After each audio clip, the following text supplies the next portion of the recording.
मनुष्य दुखी क्यों रहता है, चिंता में क्यों रहता है,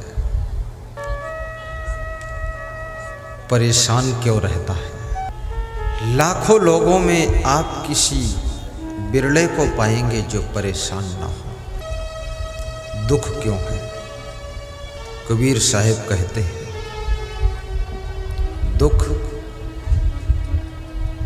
इसलिए है क्योंकि मनुष्य की दृष्टि में दोष है। जहाँ सुख है वहाँ मनुष्य को दुख दिखाई देता है, और जहाँ दुख है वहाँ सुख दिखाई देता है। मनुष्य की दशा ऐसे है जैसे मछली की दशा है। मछली की दशा, मनुष्य की वह दशा। संसार जैसा दिखता है ऐसा है नहीं, और जैसा दिखता नहीं है वैसा भी नहीं है। जो तुम देखते हो वो सत्य नहीं है, और जो नहीं देखते हो वो झूठ नहीं है। मछली मारने वाले लोग कांटा के ऊपर आटा लगा देते हैं। अब मछली को कांटा नहीं दिखता है, आटा दिखता है। आगे कोई महिलाएं मत आए, नज़र में टकराएगी नज़र। निकल जाओ फटाक से, जल्दी निकल जाओ, रियायत नहीं। यहाँ कोई घुस के मत बैठे। पुलिस जवान भी कंट्रोल रखे। गुरुजी के निकट ज़्यादा बैठने थे, आंखों में चोट लग जाती है। साहिब बंद पूरा देखना है। मछली को आटा दिखता है, लेकिन आटा के भीतर छुपा हुआ कांटा नहीं दिखता है। और मछली आटा खाती है, कांटा नहीं खाती, आटा खाती है।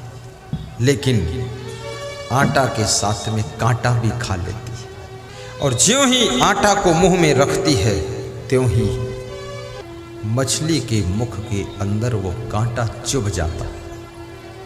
मछली भी बहुत असमंजस में पड़ जाती है कि ये क्या हुआ, ये आटा दिख रहा तो ये कांटा कहाँ से आ गया। तुम्हारा हाल भी ऐसा ही है। तुमको संसार में सुख दिखता है, लेकिन सुख के भीतर छिपा हुआ दुख का कांटा नहीं दिखाई देता।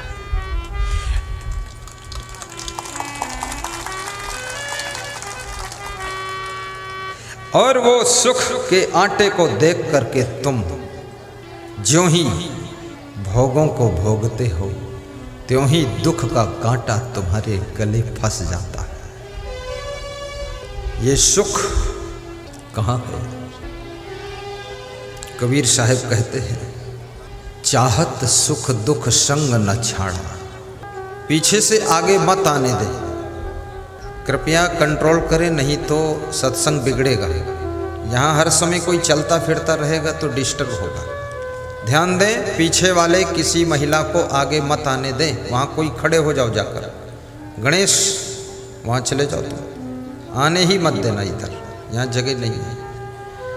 साहिब बंद कोई यहाँ देखिए, प्रसाद भी मत लाओ बाद को, दक्षिणा भी मत दो बाद को, कोई फल फ्रूट यहाँ लेकर मत आओ बाद को। सब शांति से बैठो और सुनो। ये सब फल फूल दान दक्षिणा बाद को। कम से कम जिस गाय की सेवा करते हो उसका दूध तो दुहो। तो जिस गुरु की सेवा कर रहे हो उसकी अमृत वाणी तो सुनो, अमृत वाणी तो सुनो। बस बैठो, प्रेम से बैठो, माता लो और खिसक जाओ, मुंह दिखाई दे, दर्शन कर सको, खिसको। हाँ डरो मत, अब अंदर में हो, ठीक है।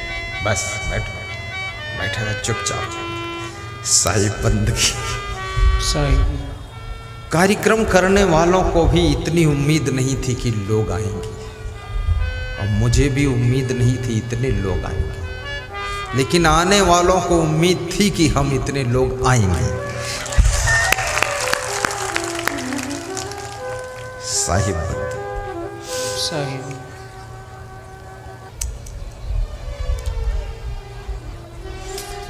जब मनुष्य के जीवन में दुख आता है तो मनुष्य दुख में घबरा जाता है,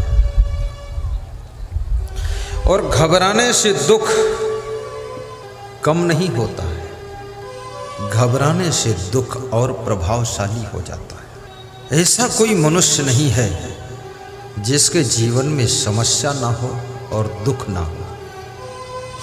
इंसान की बात छोड़ो, भगवान के जीवन में भी समस्या और दुख था, लेकिन भगवान कभी घबराते नहीं थे।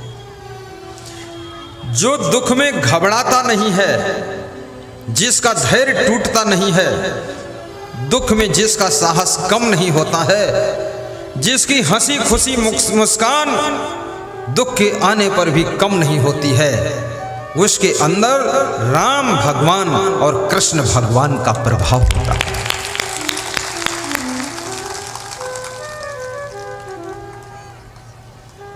कितनी स्त्रियों को देखा जाता है कि घर में थोड़ा सा दुख आ गया रोने के लिए बैठ जाती है। छोटे छोटे दुख में रोया ना करो। जिस दिन ज्यादा दुख आ जाए उस दिन खीर और पूड़ी बनाकर खाया करो।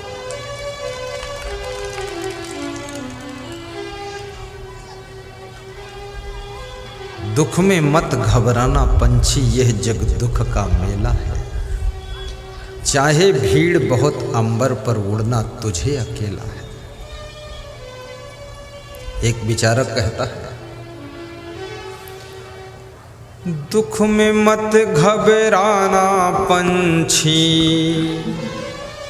दुख में मत घबराना पंछी, यह जग दुख का मेला है, यह जग दुख का मेला है। चाहे भीड़ बहुत अंबर पर, चाहे भीड़ बहुत अंबर पर, उड़ना तुझे अकेला है, उड़ना तुझे अकेला है, उड़ना तुझे अकेला है। आकाश में कितनी चिड़ियों की भीड़ हो, लेकिन हर चिड़िया को अपने पंखों के बलबूते उड़ना पड़ता है। तुम्हारे परिवार में कितने ही सदस्य हों, कितने रिश्तेदार हों, कितने मिलने वाले मित्र हों, लेकिन जब शरीर में कोई बीमारी का दुख आता है तो उसका दर्द अकेले ही झेलना पड़ता है। इसलिए मैं निवेदन करूंगा, परिवार के मोह में, मित्रों के प्रेम में और रिश्तेदारों के स्नेह में और दुश्मनों के चक्कर में अपने शरीर के स्वास्थ्य को बिगड़ने मत देना।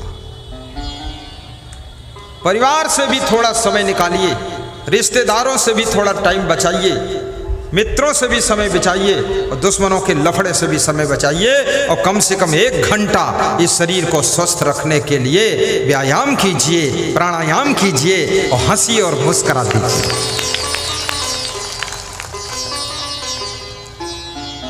महिलाओं को प्राणायाम व्यायाम की बहुत ज़्यादा ज़रूरत है, क्योंकि महिलाओं का काम अधिकतर मशीनों ने छीन लिया है। पहले स्त्रियां धान कूटती थी मूसल से, अब धान कूटने का काम तो मशीन कर रही है, और द्वार द्वार पर मशीन आ जाती, कूट देती है। अब ये स्त्रियां धान कूटने को नहीं पाती तो क्या कूटे, तो कितनी स्त्रियां तो अपने बच्चों को कूट देती हैं।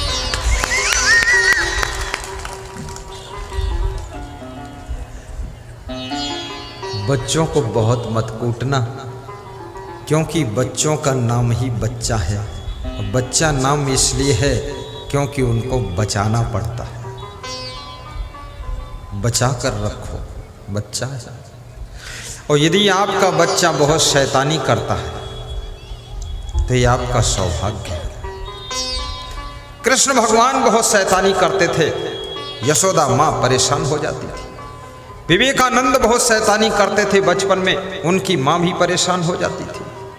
और शैतानी करने वाले कृष्ण भगवान पूरे भारत देश में सबके कल्याण के लिए भगवान बनकर के उभर कर आए।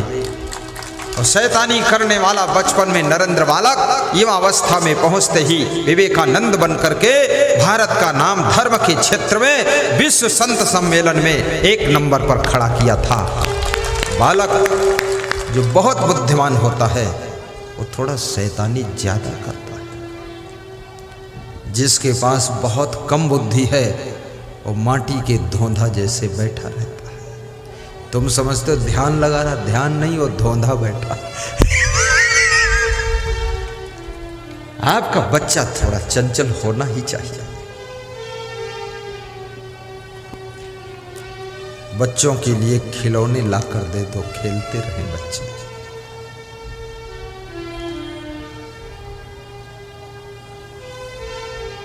एकोपि गुणवान पुत्रो निर्गुणश्च सतैवरः एकश्चंद्रस्तमो हन्ति नच तारा सहस्रशः। सबसे अधिक दुख अगर मनुष्य को गृहस्थ आश्रम में किसी से मिलता है तो अपने बच्चों से ही मिलता है। लेकिन क्यों मिलता है? क्योंकि बच्चों को यदि केवल तुम शिक्षा दोगे तो बच्चे तुमको दुख की कुएं में ढकेल देंगे। शिक्षा के साथ साथ बच्चों को संस्कार भी दीजिए, बच्चों को अच्छी संगत दीजिए, बच्चों को सत्संग से जोड़ दीजिए और बच्चों को भक्ति में जोड़ दीजिए तो आपके बच्चे जिंदगी भर आपका उपकार मानेंगे और आपका एहसान मानेंगे। इस बात को समझना।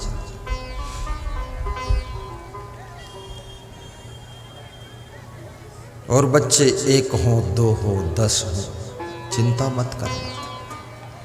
अभी देश के प्रधानमंत्री मैंने सुना 6 भाई हैं, आधा दर्जन। और ये भी सुना हूँ गरीब घर के थे। ये भी सुना हूँ माँ दूसरों के घर में बर्तन मांजती थी। और ये भी सुना हूँ कि उनका भाई आज भी ऑटो रिक्शा चलाता है। लेकिन 6 बच्चे, इसमें बहुत कम ऐसी माताएं जिनके 6 बच्चे हैं और जिनके 6 हों 6 बहुत अच्छे। क्योंकि बच्चे नहीं होंगे तो ये सृष्टि में और करना क्या है। 1 एकड़ खेत में 30-30 कुंटल गेहूं हो रहा है, कौन खाएगा? कौन खाएगा बताओ ना। ये खेतों में गेहूं कौन बोएगा जब कोई होगा ही नहीं? तो तुम डरे क्यों हो?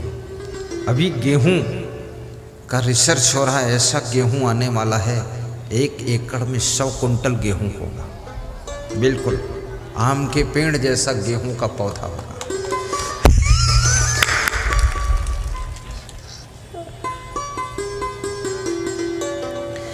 बच्चे 1 हों या 2 हों या 10 हों, जो हों, मैं नहीं कहता हूं बच्चे आपके कितने हों, ये तो तुम खुद हिसाब लगाओ कितने हों। मेरा विषय नहीं, क्योंकि मैं क्यों कहूँगा, क्योंकि हमारे बच्चे तो कोई है ही नहीं, तो हम दूसरे बच्चे की सेटिंग क्यों करें।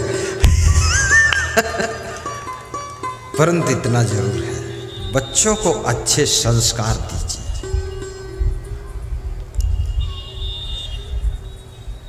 माँ बाप बच्चों के सामने कभी भी लड़ाई झगड़ा ना करें। नंबर 2, पति अपनी पत्नी को बच्चों के सामने झकझोरे ना। पत्नी कभी अपने बच्चों के सामने पति से लड़े ना। संस्कार तो घर से मिलते हो, घर से ही बिगड़ते हो, घर से ही बनते हैं। संस्कार कोई आकाश से नहीं बरसते। एक पुलिस का एसपी कह रहा था कि मेरे बच्चे सब बिगड़ गए मेरे पत्नी के कारण। तो मैंने कहा बच्चे तो साझे में हैं, आपकी भी तो जिम्मेदारी। अरे बोले मैं तो पुलिस की नौकरी में व्यस्त था और ये तो खाली थी मेरी वाइफ, इसको कम से कम बच्चों को संभालना था। तो उनकी पत्नी बोली मैं क्या करूं, इतने बच्चे मैं नहीं संभाल पाऊंगी, 6-7 बच्चे। तो एसपी था, पुलिस का एसपी, जिला पुलिस अधीक्षक, उसने फिर अपनी पत्नी को 2-4 गालियां भी दिया। हमने कहा आपके बच्चे आपकी पत्नी के कारण नहीं बिगड़े हैं, ये आपकी आदतों के कारण बिगड़े हैं। जब आप अभी मेरे सामने बच्चों के सामने अपनी पत्नी को अभी भी गाली दे रहे हैं तो बच्चे क्या सीखेंगे? जो सिखाना चाहते हो बच्चों को वो स्वयं करना शुरू कर दो। और सबसे पहली बात, परिवार के अंदर प्रेम से रहना चाहिए। और जिस परिवार में आपस में प्रेम होता है उस परिवार में न धन की कमी रहती है और न धन्यवाद की कमी रहती है, न सामान की कमी रहती है, न गाड़ी लाड़ी बाड़ी साड़ी की कमी रहती है, न परिवार में उन्नति की कमी रहती है। सुंदर मकान बनकर खड़ा होता है। जहाँ प्रेम होता है वहाँ सब कुछ होता है। अब ये प्रश्न खड़ा है कि प्रेम कैसे होगा? प्रेम थोड़ा गम खाने से होगा।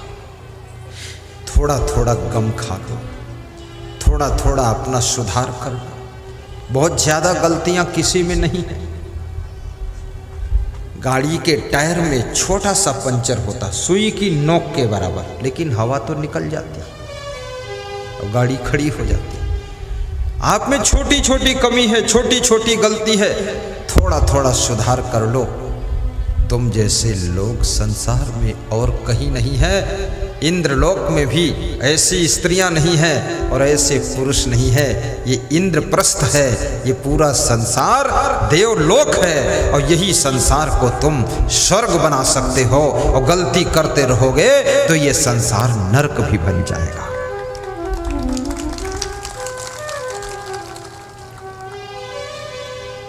दो बातें जिस मनुष्य में होती हैं, विदुर जी कहते हैं, हे धृतराष्ट्र, दो बातें जिस इंसान में होती हैं वो स्वर्ग से भी ऊंचे स्थान प्राप्त करता है। स्वर्ग से ऊंचे। ज़्यादातर लोगों की मृत्यु होती है तो नेम प्लेट में लिख देते हैं कि स्वर्गीय। अब मुझे आश्चर्य भी होता है, ये सब स्वर्गीय होते चले जा रहे हैं और नरकी कोई हो नहीं रहा। तो नरक तो खाली पड़ा है और स्वर्ग में इतनी भीड़ हो चुकी है। और ये सब वही आत्माएं हैं जिन आत्माओं ने घर को नरक बनाया, ऑफिस को नरक बनाया, दुकान को नरक बनाया और ये सब स्वर्गीय हो गए। तो स्वर्ग में पहुंच करके ये सबने मिलकर नरक जरूर बना दिया होगा। स्वर्ग को नरक में बदल डाला। भगवान ने कहीं आपके लिए स्वर्ग नहीं बनाया। भगवान कोई आपका नौकर है, मजदूर है, लेबर है जो तुम्हारे लिए स्वर्ग बनाएगा? तुमने समझा क्या अपने को है? भगवान को समझते क्या हो? लोग समझते भगवान हमारे लिए स्वर्ग बनाकर बैठा इंतजार कर रहा है, जब हम जाएंगे स्वर्ग में तो भगवान पंखा डुलाएगा कि सो जा चंदूलाल। भगवान स्वर्ग नहीं बनाता। और ये भी याद रखना कि भगवान नरक भी नहीं बनाता है। ना ना ना, तुम्हारे लिए नरक क्यों खोदेगा भगवान? इतनी मेहनत क्यों करेगा? इतने बुलडोजर मंगा कर नरक खोद कर बैठे, तुम्हारा इंतजार करे, तुमको नरक में ढकेले, इतना बड़ा पाप भगवान क्यों करेगा? हर मनुष्य अपना स्वर्ग अपना नरक स्वयं निर्मित करता है। तुम्हारे सुंदर स्वभाव से, तुम्हारे प्रेम से, गम खाने से, सहनशीलता से, सद्गुण सदाचार से, भक्ति से, सत्संग से, ज्ञान से, मेहनत से, परिश्रम से, संतोष से स्वर्ग बन जाता है। और जब आपके अंदर लोभ आता है, लालच आता है, बहुत क्रोध आता है, संयम नियम नहीं रह जाता है, इंद्रियों की गुलाम हो जाते हो, बेविचार, अनाचार, दुराचार, भ्रष्टाचार में फंस जाते हो, जुआ खेलते हो, शराब पीते हो, ताश खेलते हो, तब तुम्हारी जिंदगी अपने आप नरक बन जाती है, नरक बन जाती है।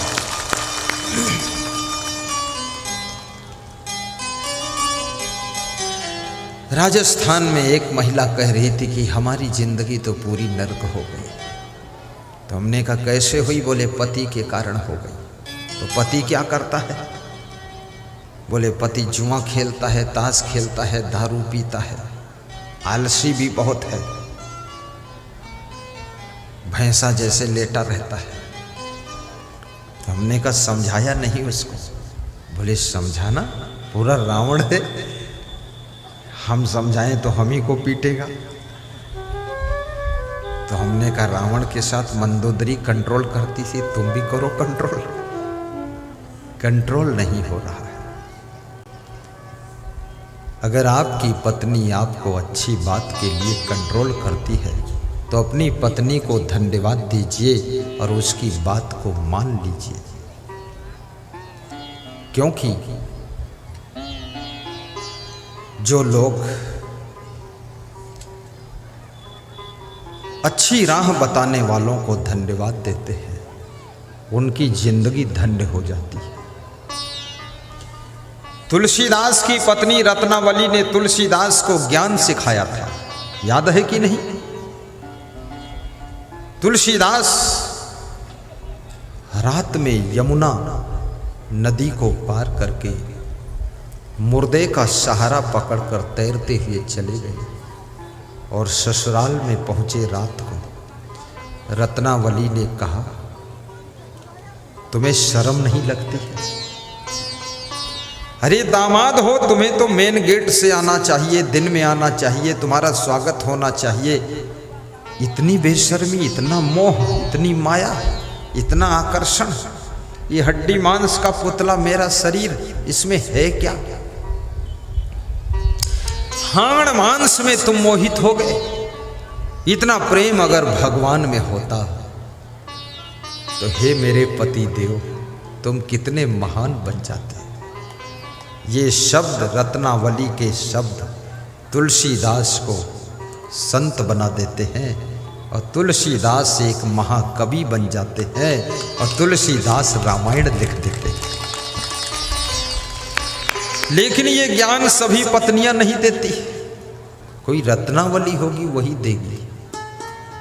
पर थोड़ा थोड़ा ज्ञान तो देती है कि शराब मत पियो, इतना सिखाती है।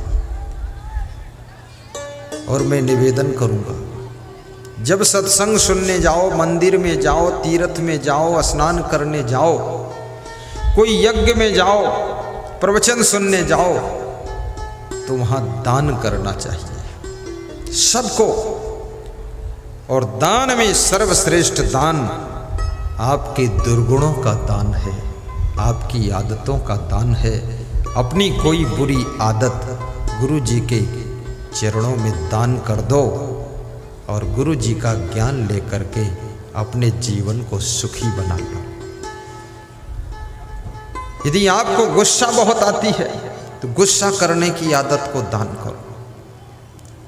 बहुत गुस्सा करने से ब्लड प्रेशर हाई बहुत होता है,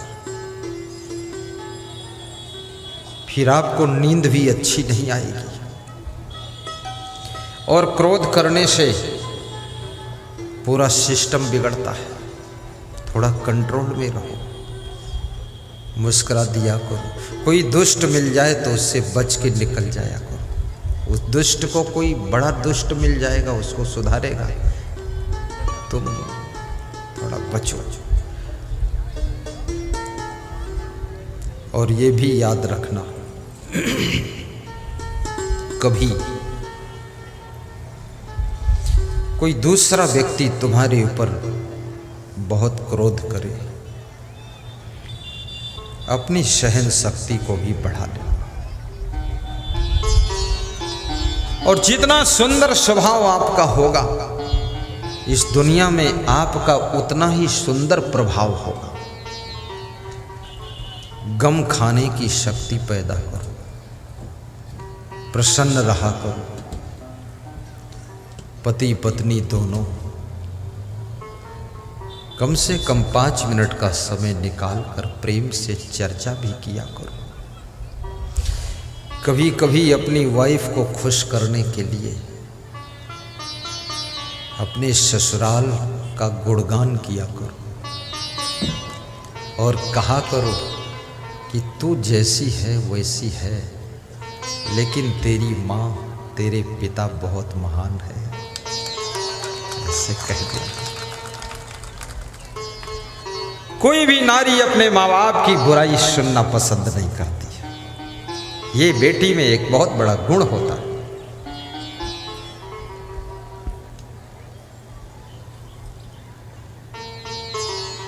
और जो स्त्रियां चाहती हैं कि मेरा पति खुश रहे, एक काम बस किया करो, अपने पति के माता पिता की अर्थात अपने सास ससुर की सेवा प्रेम से कर दिया करो और कहा करो इनकी सेवा से हमको कोई परेशानी नहीं है, क्योंकि भगवान को हमने नहीं देखा है, देवी देवताओं को मूर्ति के रूप में देखा है, और वास्तव में सास ससुर और बूढ़े माता पिता ये साक्षात देवी देवता के रूप है। इनकी सेवा करने से मुक्ति मिलती है, शांति मिलती है। सेवा वही कर सकता है जो सहनशील होता है।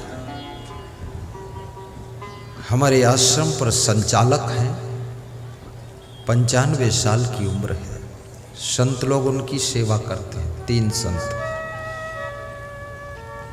तो जब उनको स्नान कराते हैं तो कहीं उनके शरीर में दर्द होता होगा, तो स्नान कराने वालों को मुक्का मारते हैं, थप्पड़ मारते हैं, उनके हाथ पांव धोते हैं तो ऐसे लगाते हैं। तो मैंने उनसे पूछा, आपकी सेवा करते आप मारते क्यों? बोले हम मारते नहीं हैं, हम इनको सुधारते हैं। हमने कहा 95 साल के हो गए अभी सुधार रहे हो? माइंड काम नहीं करता है, अधिक बुढ़ापे में दिमाग काम कम करता है, इसलिए बेटों को बहुओं को बहुत सहनशील होना चाहिए। और दिमाग काम क्यों करता है, क्यों कम करता है जानते आप? क्योंकि वृद्धावस्था आने पर भी शरीर तो अशक्त हो गया, कमजोर हो गया, माइंड भी कमजोर हो गया, स्मरण शक्ति कमजोर हो गई, लेकिन ये मन पूरा लोड मान कर रहता है, पूरा लोड। इसलिए बूढ़े लोग हंसते नहीं हैं, क्योंकि इनके ऊपर पूरा लोड रहता है। जरूरत नहीं है लोड लेने की, लेकिन ये फालतू लोड लिए रहते हैं। फालतू लोड भी मत लीजिए, बेटे बहुओं के ऊपर लोड छोड़ दीजिए।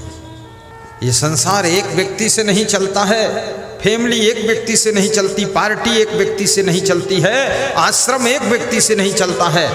जब किसी एक व्यक्ति को अहंकार आ जाता है कि मैं ही इस घर को चला रहा हूँ, उसी दिन से घर बिगड़ना शुरू हो जाता है। जब किसी एक व्यक्ति को अभिमान आ जाता है कि मैं ही आश्रम चला रहा हूँ अकेले, तो वो आश्रम बिगड़ना शुरू हो जाता है। जब एक व्यक्ति को अहंकार आता मैं ही पार्टी चला रहा हूँ, वो पार्टी डामाडोल होने लग जाती है। इसमें अनेक लोगों का सहयोग होता है, तभी ये सब संगठन चलता है। आपकी बेटियों का भी सहयोग होता है आपके घर की सुंदरता रौनक बनाने में। एक बूढ़ी माँ रो रही थी, मैंने कहा क्या हुआ माता जी, क्यों रोती हो? बोले बेटियां सब चली गई, घर सब हमारा बिगड़ गया। तो हमने कहा बहुएं आई कि नहीं आई? बोले एक बहू आई है, एक ही लड़का था, और 4 बेटी चली गई। जब बेटियां थीं पूरा झाड़ू बहारू साफ सफाई, बर्तन मांजना धोना, कपड़े सेटिंग, बिस्तर सेटिंग, सब बेड सेटिंग, गुलदस्ते सजे हुए, द्वार पर रंगोली बनी हुई सुबह शाम, वो चमक दमक। अब जब मैं देखती हूँ ये रूखा सूखा घर, तो बेटियों की याद आती है और मन होता रो लो क्या करूँ, मेरी बेटियाँ चली गई। याद रखना, जिसके घर में बहू बन करके जाना, बेटियों की तरह दौड़ दौड़ करके काम करना। तुम्हारी सासू और तुम्हारे ससुर अपनी बेटियों को भूल जाएं, बल्कि अपनी बहू के अंदर ही बेटी का दर्शन करने लग जाएं, तो तुम्हारा घर ससुराल स्वर्ग बन जाएगा।